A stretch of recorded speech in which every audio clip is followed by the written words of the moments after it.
Sacred Heart High School, 5th Standard, English. Dear children, we are going to look at the poem from Unit 1, Poem 1, What a Bird Thought. So let's begin with an introduction.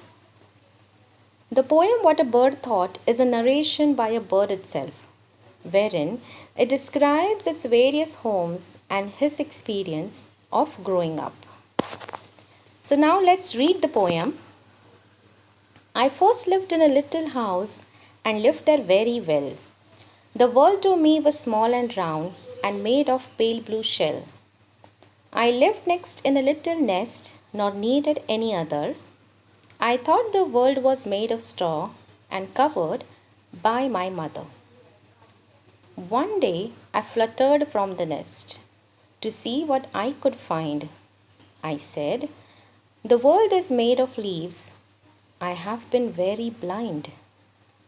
At last, I flew beyond the tree and saw the sky so blue. Now, how the world is really made, I cannot tell. Can you? It sounds very interesting, right? So, let's look at the first stanza. When the bird is not born, it is just an egg. The bird says that it first lived very nicely in a little house which was small, round, and made of pale blue shell. Now further, in the second stanza, the egg breaks and the small bird is born.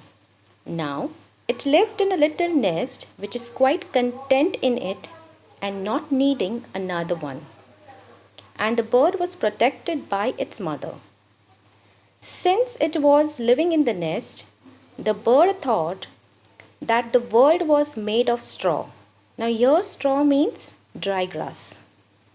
Alright, now let's look at the third paragraph. Thereafter, as the bird grew older and struggled to fly, he flutters from the nest to rest on a branch of a tree. And now the bird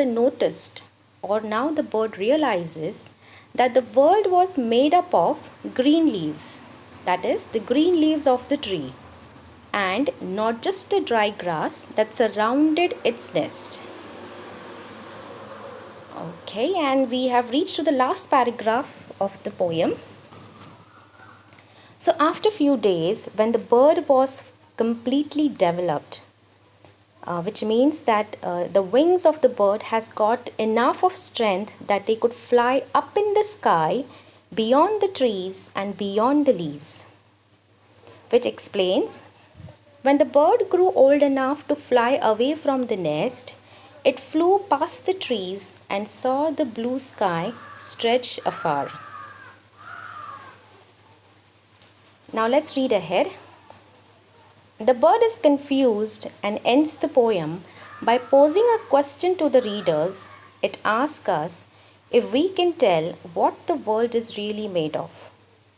That means, for the first time in the bird's life, when he sees the blue sky, he gets puzzled and he says, "Oh, the world is so different."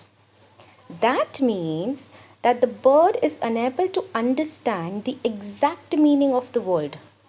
And thereby, he is asking us, can we help him to understand what the world is really made of? I'm sure, children, you must have loved this poem and you must have enjoyed learning this. We'll see you in the next class. Thank you.